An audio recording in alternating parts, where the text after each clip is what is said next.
Donc, si vous le voulez bien, nous allons passer au cœur du problème, l'existentialisme. C'est un courant philosophique que vous représentez, mais en êtes-vous le père? Ah non. D'ailleurs, je ne sais pas trop ce que vous avez tous avec cette notion de père. Le père de ceci, le père de cela. Moi, je n'en ai pas. De père, je n'en ai jamais eu et je ne cherche pas à en avoir. Mais si vous voulez savoir quel est le premier philosophe à se revendiquer existentialiste, c'est Kierkegaard, le philosophe danois, dont je parle d'ailleurs dans mon opuscule. En quoi l'existentialisme se distingue-t-il des autres courants philosophiques? Eh bien, l'existence. Ou si vous préférez, la contingence. Le fait que nous soyons sur Terre, pour ainsi dire, abandonnés à nous-mêmes et totalement responsables de notre action. Mais vous nous avez parlé de Kierkegaard, c'est un chrétien je crois, donc il n'est pas abandonné par son Dieu. Si. Parce que son Dieu se tait, ou s'il parle, on ne sait jamais qui parle. Et si c'était le diable? Mais je ne crois pour ma part ni au diable ni au bon Dieu, et si vous le permettez, je préfère défendre ma conception de l'existentialisme. Un existentialisme athée sans doute plus cohérent, où nous sommes pour ainsi dire dans un état d'abandon, de déréliction ou de délaissement. Nous sommes seuls avec des décisions à prendre. Ce qu'il y a de commun avec Kierkegaard, c'est le tragique de l'existence. Notre existence est tragique. Pourquoi? Parce qu'elle est contingente, justement. Nous sommes venus au monde, mais sans nécessité. Nous aurions fort bien pu ne pas être. Un jour, nous ne serons plus. Nous sommes jetés au monde comme ça, gratuitement. Nous en moins, le monde n'en tournerait pas moins. Les philosophes comme Platon, Kant, Hegel ne s'intéressent pas à l'existence concrète des individus. Ils s'amouragent des idées, des systèmes, peut-être pour mieux fuir la réalité humaine qui est liberté. La liberté, c'est la contingence? Pas seulement. S'il n'y avait que contingence, il n'y aurait pas d'enjeu, pas de responsabilité. La liberté, c'est la contingence plus la responsabilité. Mais d'où vient la responsabilité si nous sommes contingents? Si nous n'avons pas demandé à venir au monde, mais qu'on y est jeté? C'est justement parce que l'existence de l'homme est contingente que nous en sommes responsables. Si l'homme était ce qu'il est, une chose en soi, comme une racine ou un arbre, un individu n'y changerait rien. Il n'y aurait ni inquiétude ni angoisse. Mais comme l'homme n'a pas d'essence, il en a peine une. Et c'est nous qui sommes responsables de l'essence de l'homme. Chacun d'entre nous. L'existentialisme affirme que l'existence précède l'essence, c'est-à-dire que l'homme n'est pas défini avant d'exister, et que c'est en existant qu'il se définit.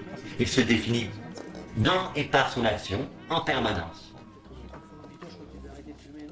Donc, si je me comporte lâchement ou avec cruauté, je définis l'humanité comme lâche et cruelle. Si je me marie, je n'engage pas seulement ma personne, mais toute l'humanité dans la voie du mariage et de la famille bourgeoise. Le fasciste veut une humanité fasciste et le communiste veut redéfinir l'homme à sa façon. Mais qu'est-ce alors que la mauvaise foi? La mauvaise foi, c'est la fuite de responsabilité, l'attitude inauthentique de celui qui n'assume pas. Le garçon de café s'endort dans un rôle où il joue au garçon de café comme s'il n'était que cela. La coquette n'est plus femme, elle n'est plus que coquetterie. En adoptant un rôle, on calme l'angoisse existentielle inhérente à la condition humaine. On renonce à sa liberté pour se couler dans un moule, une idée. Finalement, on cesse d'être un sujet pour devenir un objet. On fonctionne plus que l'on vit. Et dit d'un certain point de vue, on est déjà mort. Mais quelle est alors la différence avec le salaud que vous évoquez rapidement dans le livre? Le salaud est celui qui, pour justifier son existence, feint d'ignorer la liberté et la contingence qui le caractérisent essentiellement en tant qu'homme. Le salaud croit que son existence est nécessaire. Il a l'esprit de sérieux qu'on trouve chez Platon, qui ne riait jamais. C'est un salaud parce qu'il limite l'inventivité de la liberté. Il limite la liberté humaine et ses richesses possibles. Tout homme qui se considère comme indispensable est un salaud. L'homme de mauvaise foi n'assume pas sa liberté, d'accord, mais le salaud empêche la liberté des autres hommes et enferme l'homme dans des idées rabougries, les siennes. Est-ce que vous pouvez revenir sur la phrase la plus célèbre de votre conférence? L'existence précède l'essence. Est-ce que cela veut dire, par exemple, qu'il n'y a pas de morale? En tout cas, Cela veut dire qu'il n'y a pas de morale toute faite qui nous tombe du ciel, comme dans les 10 commandements sur la tête de Moïse, pour nous dire ce que nous avons à faire. La morale s'invente en permanence par l'action concrète de nos existences. L'existentialisme que je représente est un existentialisme athée, le seul vraiment cohérent. L'homme a à s'inventer et il n'a pas de modèle à suivre. La mousse n'a pas à s'inventer. Elle mousse en soi, de tout son être, et l'araignée fait sa toile sans s'angoisser sur ce qu'elle doit faire. L'homme, si. Il n'a pas d'ordre à recevoir de Dieu ni des étoiles comme chez les chrétiens ou chez Platon. Mais il peut trembler, car le législateur de l'homme, c'est lui. C'est lui qui donne, crée des ordres et des désordres, et il ment et se défausse s'il le nie. Donc on ne trouve pas dans l'existentialisme et un humanisme des conseils ou ce qu'il faut faire. On n'y trouve pas une morale. Non. Chaque homme est un projet existentiel, un projet d'humanité. À vous de savoir quel humanisme est le vôtre. Vous en avez l'entière liberté. Vous êtes des sujets à part entière. L'ego cogito, le cartésianisme, est le seul point de départ possible en philosophie. Ce qui vous distingue des communistes. Oui, parce que le parti ne peut pas penser à ma place. Parce que le matérialisme impose l'ordre des nécessités qui diminue la liberté humaine. Et pourtant, si je ne me trompe, vous cherchez à une époque un rapprochement avec les communistes. Il n'a pas eu lieu, et c'est sans doute tant mieux. Si vous me permettez, Oui,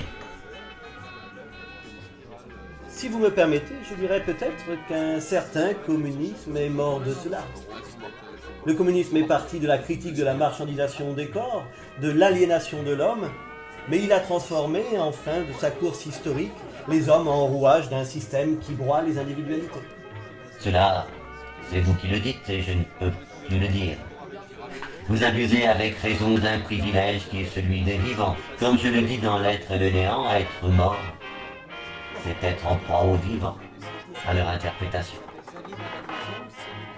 Pourtant, vous avez dit aussi dans l'Idiot de la famille, en 71, votre livre consacré à Flaubert, qu'il ne faut pas entrer dans un mort comme dans un moulin. Ah, et pourtant, ce n'est pas mon genre de fermer les portes.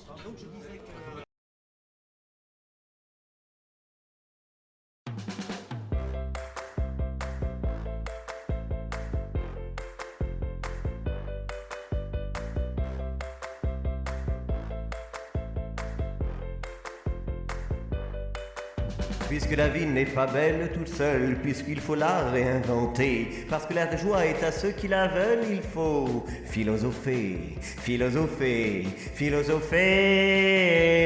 Yeah.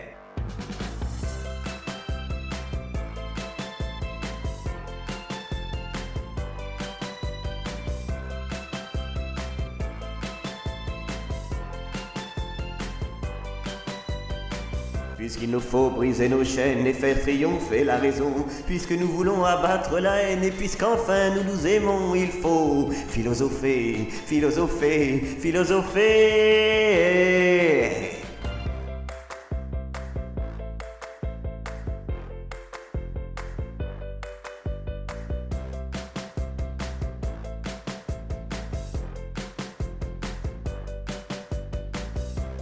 Si le mépris de l'opinion t'a toi aussi mené ici, alors c'est bien à l'unisson que nous allons philosopher, philosopher, philosopher.